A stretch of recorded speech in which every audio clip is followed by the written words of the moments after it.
Shalom e bem-vindos à Via Rápida Israel, uma frase do hebreu que significa amarás a Israel. Esperamos que vocês fiquem conosco porque nosso professor Dr. Baruch vai compartilhar um estudo expositivo da Bíblia. Dr. Baruch é professor titular no Instituto Zera Avraham, com sede em Israel. Ainda que todas as aulas no Instituto são dadas em hebraico, o Dr. Baruch fica feliz em compartilhar este estudo semanal com dublagem em português. Para mais informações sobre nosso trabalho em Israel, visite nosso site amarasaisrael.org. Fiquem agora com o Dr. Baruch e a aula de hoje.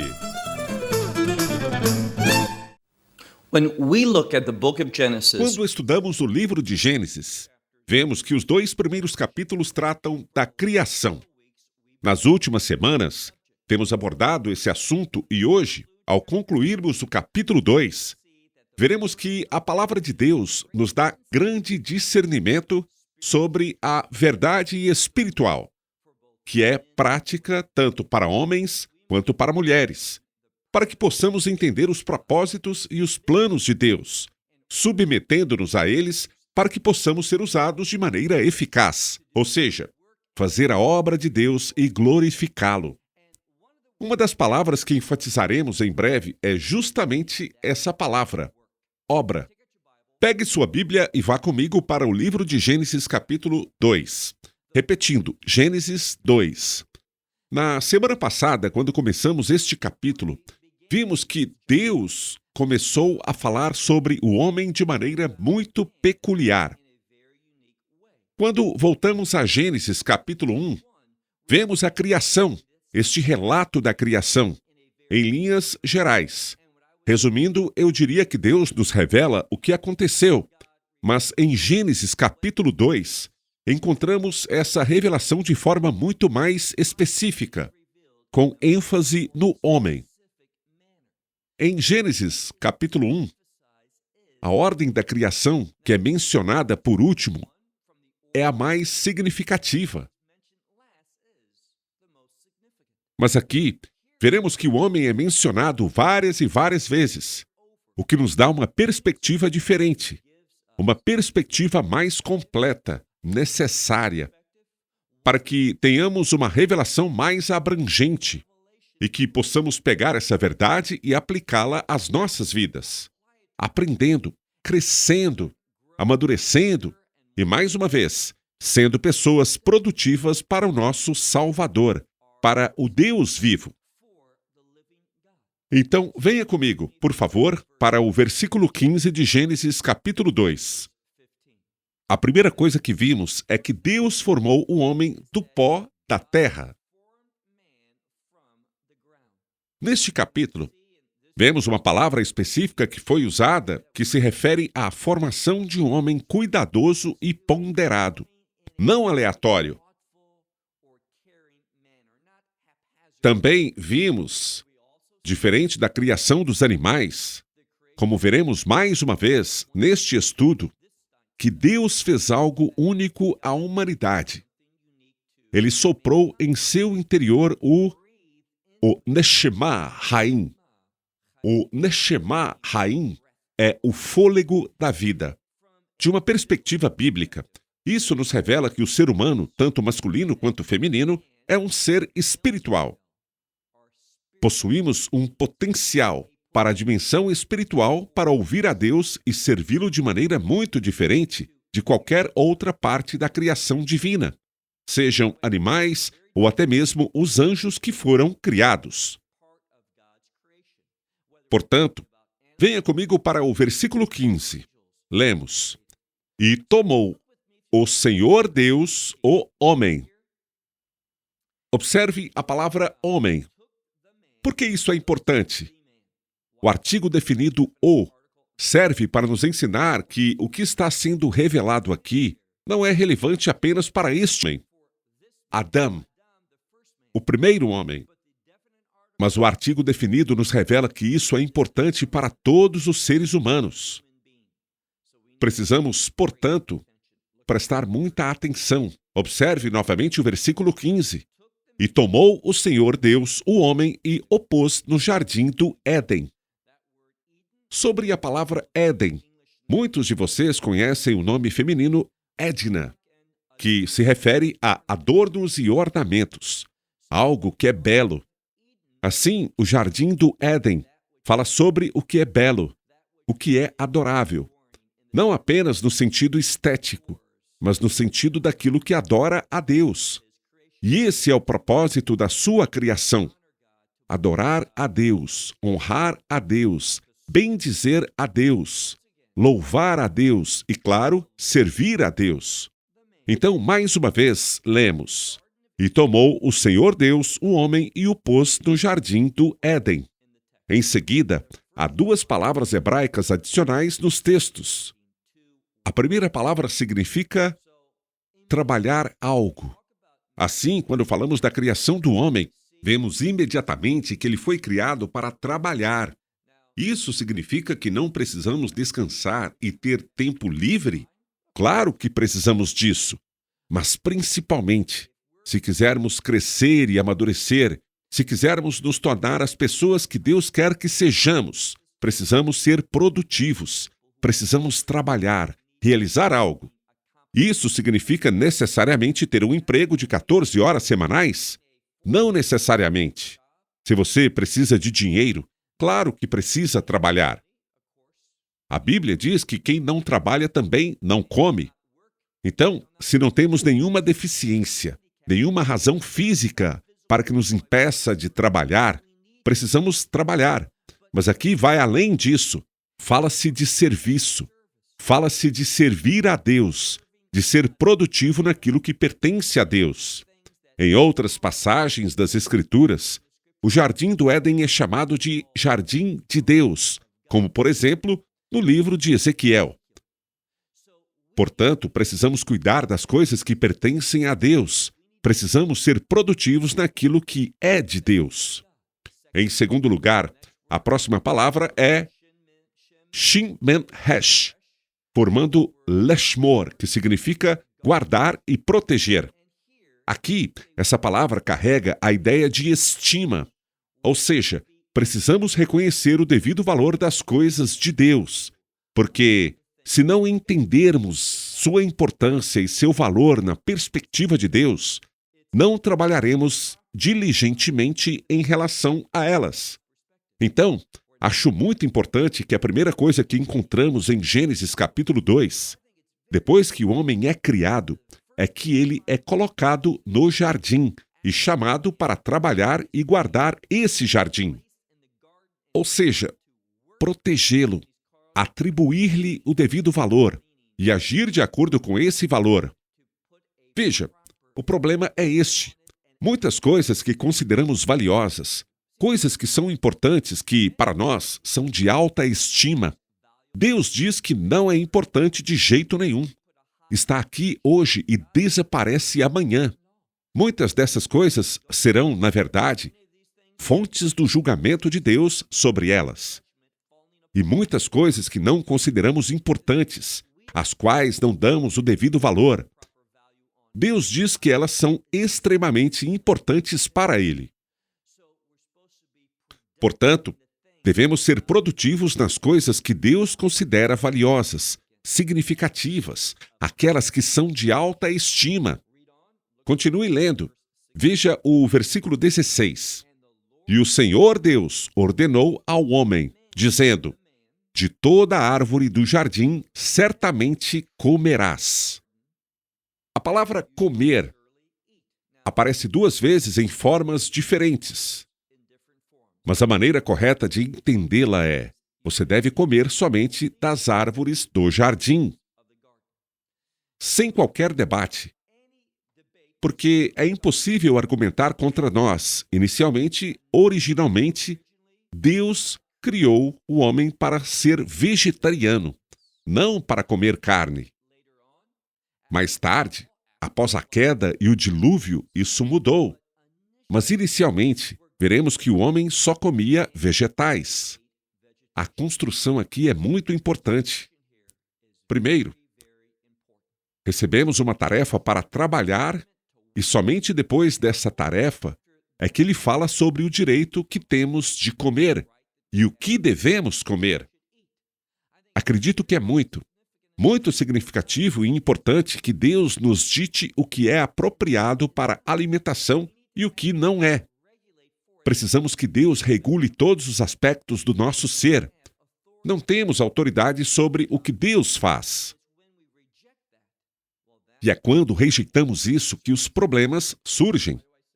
Por que digo isso? Bem, veja novamente o versículo 16. E o Senhor Deus ordenou ao homem, dizendo: coma de qualquer árvore do jardim. Mas veja o versículo 17. O versículo 16 é uma declaração geral. E vemos muitos exemplos nas Escrituras onde a Bíblia faz uma declaração geral e depois apresenta uma exceção, ou a define, ou a esclarece. A razão para essa forma de fazer uma declaração geral e depois especificar algo é nos dar maior sabedoria. Por que digo isso? Bem, veja, os versículos 16 e 17 funcionam juntos. O versículo 17 diz: mas, e a palavra que vem depois é tanar. A Bíblia hebraica é vei. A palavra que normalmente traduziríamos como e também pode ter o sentido de mas. Neste caso, porém, precisamos traduzi-la como mas. Em hebraico moderno, a palavra é aval, que indica uma conexão com o que acabamos de ler. Mas introduz um esclarecimento. Versículo 17. Mas não coma da árvore do conhecimento do bem e do mal. Algo está sendo omitido, porque quando olhamos para as Escrituras, encontramos que havia muita vegetação, plantas e árvores. Mas somente 2 árvores foram mencionadas. Primeiro, a árvore da vida, e depois a árvore do conhecimento do bem e do mal. O fato de uma delas não ser mencionada aqui indica que ela está sendo enfatizada. Às vezes, é justamente a ausência de algo que o texto destaca para o leitor. Nós já sabemos. Volte ao versículo 16.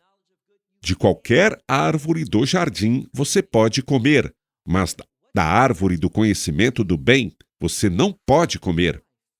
É isso que veremos. O que está sendo feito aqui é o seguinte: a árvore da vida deveria ser a primeira e a principal a qual o homem se dirigisse para comer.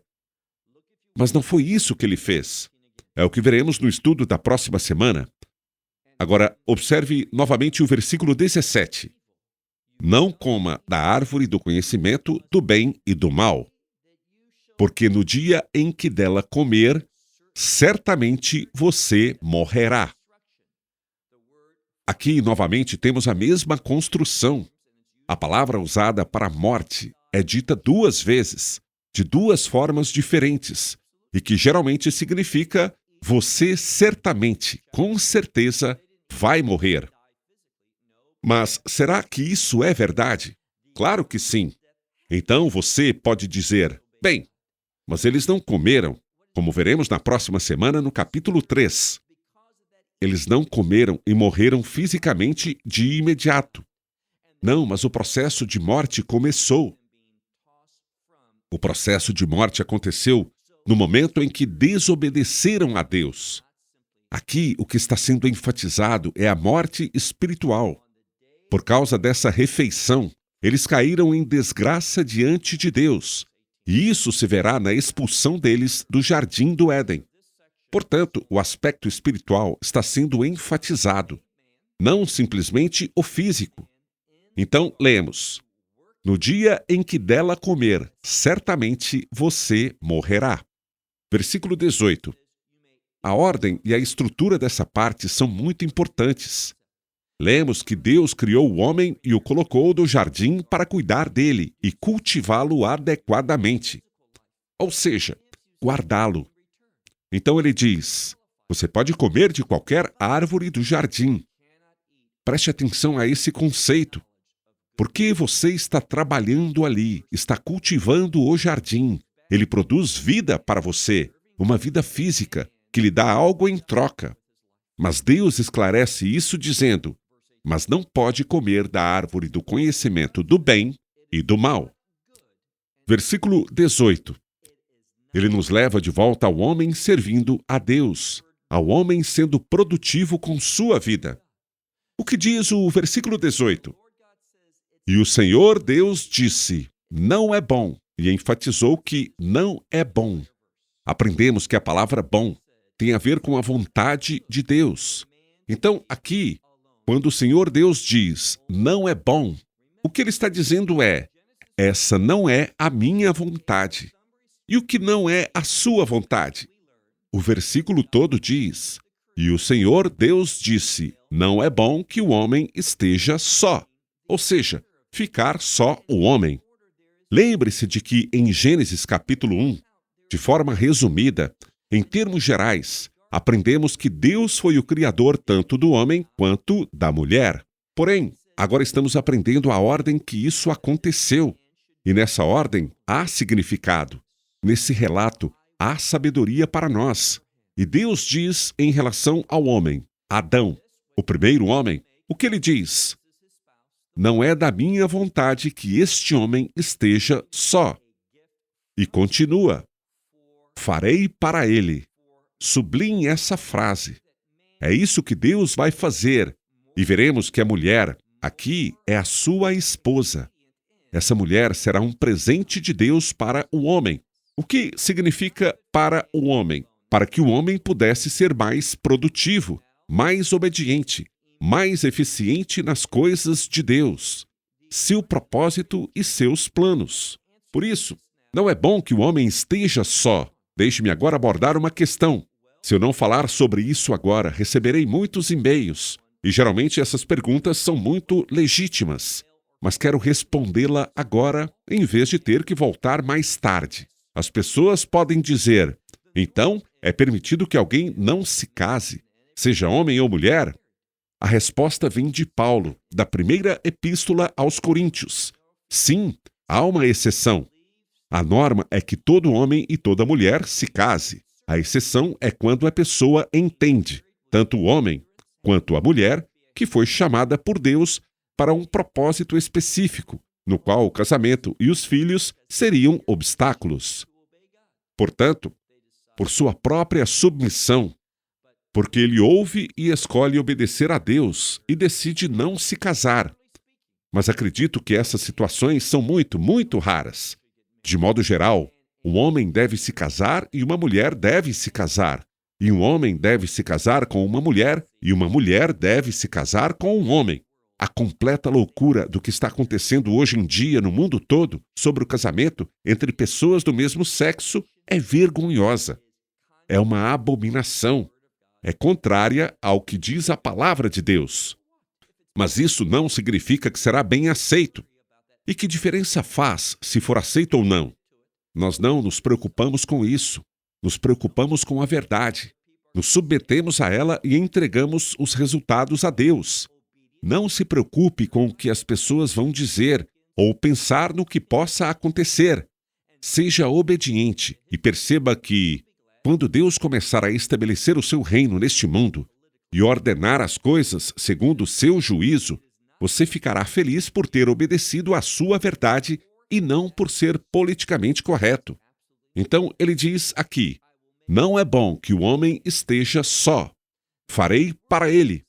Ou seja, isso é absolutamente necessário. Farei para ele alguém que o auxilie. A palavra aqui é Ezor. A palavra Ain Zain Hash é a raiz para ajuda. E como verbo é lazor, que significa ajudar. Portanto, tudo o que podemos dizer aqui é Ezor, significa alguém que auxilia, alguém que fornece ajuda ao outro. Já ouvi algumas mensagens e li alguns artigos onde as pessoas pegam a palavra Ezor e a transformam em algo muito maior, dizendo que significa isto ou aquilo, que tem a ver com determinadas coisas, com todos esses princípios e ideias, que são pura imaginação humana. Pode até soar bem, pode render um bom sermão para agradar as pessoas, mas não agrada a Deus quando dizemos coisas que a palavra de Deus não revela. Então, Deus diz, farei alguém que o auxilie e que lhe corresponda. Mas observe que tem uma palavra que ainda não mencionei. Se lermos tudo, está escrito Eisei lo ezor kenikdo, ou seja, farei alguém que o auxilie. E então vem a última palavra, kenikdo. É muito importante que a entendamos biblicamente, e não como o hebraico moderno a interpreta hoje. A raiz aqui, ezor, tem um prefixo e um sufixo, mas se olharmos para a raiz da outra palavra presente na expressão, encontramos a palavra neged, que significa diante de ou em oposição a. Lembre-se disso. Então, literalmente, significa alguém que auxilie estando diante dele. E por que isso é importante? Porque o homem precisa disso. Estou falando do homem. Ele precisa ter suas decisões, suas ações, seus pensamentos controlados. Os homens tendem a ser muito instintivos. Muitas vezes as pessoas dizem, sabe, as mulheres são as sensíveis e os homens os racionais. Mas não é bem assim. Isso é propaganda machista. Descobrimos que os homens tendem a ser muito mais instintivos em tudo. Ou seja, simplesmente fazem o que querem. Eles pensam e dizem sim, tomando decisões muito rapidamente. Mas são as mulheres que Deus ofereceu aos homens, como veremos logo, para servirem como freios. Veja, a palavra neged significa em oposição a ou diante de.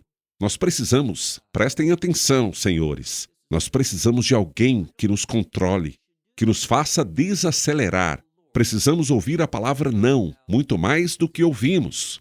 Uma mulher que sempre concorda com você não é uma boa ajuda.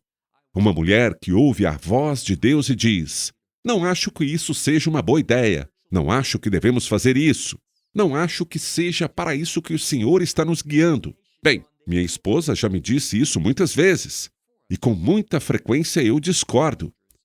Eu quero dar a palavra final, pois eu sou líder espiritual. Bem, o líder espiritual precisa de ajuda. E quando não damos o devido valor à pessoa que Deus providenciou para nos auxiliar, acabamos tomando decisões desastrosas. Portanto, o que acontece é, eu vou falar por mim mesmo. Como discordei do conselho da minha esposa muitas e muitas vezes, estou tendo que consertar essa decisão ruim. Então, quando a mulher diz não, não acho que seja uma boa ideia, não sinto que seja a vontade do Senhor, o que isso está dizendo a vocês, homens, é: vocês oraram sobre isso? Vocês têm validação bíblica quanto a isso? Vocês ouviram o Senhor guiando vocês nessa direção?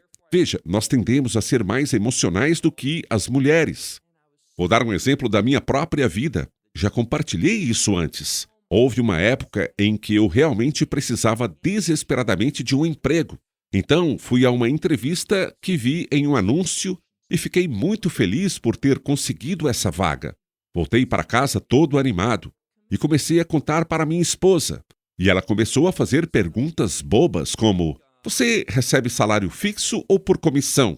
Eu não sabia. Você vai trabalhar em horário fixo ou ele é flexível? Também não sabia.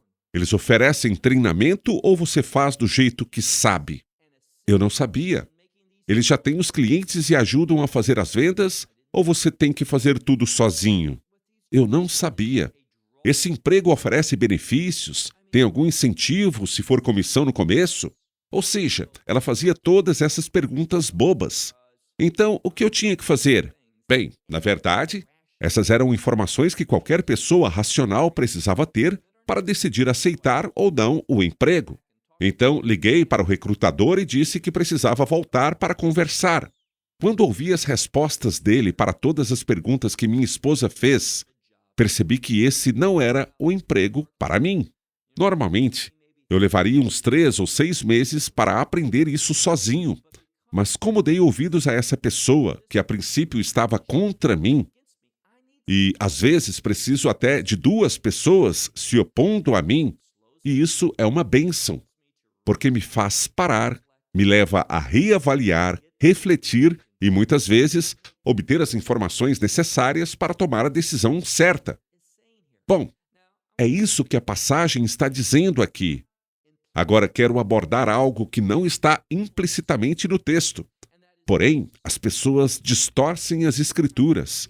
Elas usam isso para menosprezar as mulheres. E então falam sobre submissão como uma forma de explorar a mulher e tirar dela o livre-arbítrio e o consentimento. E não é isso que este texto pretende ensinar. Na verdade, falaremos sobre isso mais tarde, no próximo capítulo, sobre como os homens devem estimar suas esposas. Mas isso não faz parte intrínseca deste texto. Eu só quero mencionar isso porque, muitas vezes, as pessoas usam essa e outras passagens das Escrituras para explorar e sustentar a ideia de que as mulheres são inferiores aos homens. Sabe, essa palavra aqui, kei-negou, também significa de valor semelhante, de importância igual ou semelhante. Significa um par, mas mesmo que duas pessoas sejam um par, isso não significa que uma não seja líder, mas a outra seja, ou vice-versa. Então, Deus diz aqui, não é a minha vontade. Não é bom que o homem esteja só. Farei para ele alguém que o auxilie e que seja contrário a ele. Isso significa que essa pessoa trará equilíbrio à minha vida. Recentemente, alguém falava sobre o presidente quando lhe fizeram uma pergunta. Há pessoas em seu círculo íntimo que podem dizer: não, esta não é uma boa ideia, senhor presidente. Todo líder precisa de alguém que fale com franqueza e compartilhe seus sentimentos, que possa avaliar uma situação. Caso contrário, bem, essa é uma receita para o desastre. Observe agora o versículo 19. Podemos pensar que há uma mudança aqui, mas não há. Estamos na mesma questão. Observe o que diz o versículo 19. Depois o Senhor Deus formou da terra todos os animais do campo e todas as aves do céu, e os trouxe ao homem para ver como ele os chamaria. Ou seja, era cada animal, cada ave. Isso não significa que Deus não poderia pensar nos nomes. O que isso mostra é o seguinte: isso nos ensina um princípio. Muitas pessoas simplesmente ignoram ou passam por cima disso sem entender o significado. Aqui vemos o homem participando da criação de Deus, o que significa que Deus nos convida a trabalhar com Ele em seus propósitos e planos para a criação e a segunda criação, conhecida como o reino de Deus. Vemos também que o homem recebe autoridade, um senso de superioridade sobre esses animais.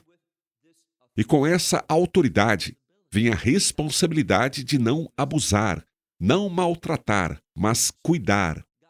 Deus queria ver como chamaria cada um deles. E tudo o que ele lhes chamou, isto é, o nome que o homem desse a cada um dos animais, a cada ser vivo, esse seria o seu nome. Então, o homem daria um nome, e esse nome era sinônimo de caráter. O homem estava avaliando, e isso se passa no jardim. Ele está trabalhando com Deus e está fazendo uma avaliação.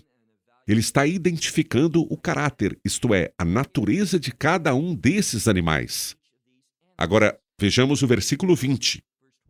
E o homem pôs nomes a todos os rebanhos domésticos, às aves do céu e a todos os animais do campo. Todavia, para o homem, não se achava alguém que lhe auxiliasse e lhe correspondesse. Isso significa que não havia entre aqueles animais, aves e feras, ninguém que pudesse se colocar diante do homem, no sentido de freá-lo, de lhe oferecer sabedoria, de lhe dar uma perspectiva que, por si só, ele não conseguiria alcançar. Em outras palavras, os animais não podiam contribuir para o bem-estar espiritual do homem. Eles não podiam ajudá-lo a discernir a vontade de Deus. Mas a mulher, como veremos em breve, foi criada justamente para esse propósito. Vejamos agora o versículo 21. Então o Senhor Deus fez cair, ou seja, ele colocou sobre o homem o quê? A palavra que segue é tardema, que é muito semelhante à anestesia no hebraico moderno. Então ele fez o homem cair num sono profundo. Preste atenção aqui ao ponto principal. O homem não teve voz. O homem não participou da forma como sua esposa lhe foi dada. Podemos ver que Deus proveu. Por isso, quando um homem se casa, e isso é muito importante, se ele quer se casar com aquela pessoa, o que ele diz diante de Deus é: eu aceito que esta mulher é um presente seu para mim. Portanto, se um homem é abusivo, cruel, bem, ele está sendo realmente cruel e inadequado não apenas com sua esposa, mas também com Deus, que lhe deu essa esposa. Então lemos aqui: e o Senhor Deus fez cair um sono pesado sobre o homem, e ele adormeceu. A palavra que ele usa é diferente para sono. E Deus tirou uma de suas costelas e fechou a carne que estava embaixo dela, ou seja, em seu lugar. E veja o versículo 22. E o Senhor Deus construiu. Isto é importante. Até agora vimos a palavra laçou, que significa fazer, levrou, que é criar, ou a palavra yetzer, formar. Vimos todas elas. Mas aqui uma nova palavra é inserida no texto: edificar. Como um construtor constrói uma casa. E isso mostra algo, mostra um pensamento, mostra um plano, um projeto, mostra uma ação maior de Deus. Então aqui, novamente, diz aqui nas Escrituras, acredito que seja o Salmo 139, diz que a humanidade foi feita de modo assombroso e maravilhoso. Isso é verdade. Mas a mulher, bem, essa palavra mostra que ela foi construída de maneira única, cognitiva e específica, que havia um projeto, e este é o resultado. Então veja novamente o versículo 22. E o Senhor Deus construiu, fez da costela que tomou do homem uma mulher. Até aqui vimos o termo Adam, que pode se referir ao ser humano, de forma geral. Depois a palavra Zahar, para o masculino, e Nekevá, para o feminino. Mas esta é a primeira vez que vemos a palavra Ishá, para mulher ou esposa. Então lemos aqui: e ele, isto é, Deus a trouxe ao homem. Versículo 23. E disse o homem: esta sim, Zotapã, esta sim, referindo-se a todos os outros que lhe foram apresentados, todos aqueles outros animais ou aves, não atendiam às suas necessidades, não eram para ele nesse sentido. Mas desta vez, com a mulher, ele diz: esta sim, é osso dos meus ossos e carne da minha carne. Pois ela, ou seja, esta, referindo-se à mulher, ele diz: ela será chamada mulher, Ishá. Por que Ishá? Vem de Ish, a palavra usada pela primeira vez para homem, Adam. Nesta passagem, estamos falando de marido ou de uma palavra diferente para homem, a palavra Ish. E o que torna isso único é o seguinte: quando pegamos a palavra Ish para homem e a palavra Ishá para mulher e removemos o Aleph ou Shem, que são as duas letras que formam a palavra fogo, cinzas, se as retirarmos, o que temos? Temos Yud-Hei, que se refere a Deus. Então entendemos que aqui o fogo muitas vezes tem um propósito de sacrifício, de oferta a Deus. Portanto, os termos Ishven Ishá, homem e mulher, ou marido e esposa, tem outra palavra para marido, que é Baal. Mas nas Escrituras, na maioria das vezes, encontramos Ish, também sendo usado para marido. O que eu quero que você veja aqui é que devemos ser uma oferta ao Senhor. Olhe novamente para os textos. ela será chamada de Ishá, porque do Ish, do homem, ela foi tirada. Versículo 24. Por essa razão. Agora estamos chegando a informações mais práticas. Sabedoria para viver uma vida que é agradável a Deus. Observe o que diz o versículo 24. Por essa razão, pois agora existe uma mulher. Por essa razão, o homem deixará seu pai e sua mãe. Preste atenção. Nesse momento, Adão, o primeiro, não tinha pai nem mãe. Deus o criou, formou-o do pó da terra. Isso nos mostra que o que estamos recebendo aqui não é apenas para o primeiro homem, mas para todos os homens. Há uma instrução se quisermos viver uma vida que agrade a Deus. E qual é? Por essa razão, o homem deixará seu pai e sua mãe e se unirá à sua mulher. A palavra unir-se também é usada em relação à Torá, aos mandamentos. E o uso dessas palavras é para nos dizer que é com a esposa que o homem é capaz de se unir à Torá, que ele é capaz de obedecer à palavra de Deus. Sozinho, ele não consegue. Como vemos, essa passagem é muito rica quando observamos como essa palavra, como ela é falada aqui, a palavra devak, como ela é usada para nos dizer sobre nossa vida, sobre o que somos chamados a fazer, nos unir à palavra de Deus. E ao nos unirmos à nossa esposa, também seremos mais capazes de servir a Deus e cumprir a sua palavra. E eles se tornarão uma só carne. A expressão uma só carne é a palavra ahad. E falamos sobre isso quando voltamos a Gênesis capítulo 1. É Yom Mahad, um dia. Muitas vezes, quando mencionamos isso, a tradução fica incorreta como o primeiro dia, mas significa um dia. E o que aprendemos com isso? Bom, o propósito da criação era Artud, a palavra Ahad. A palavra Artud vem daí.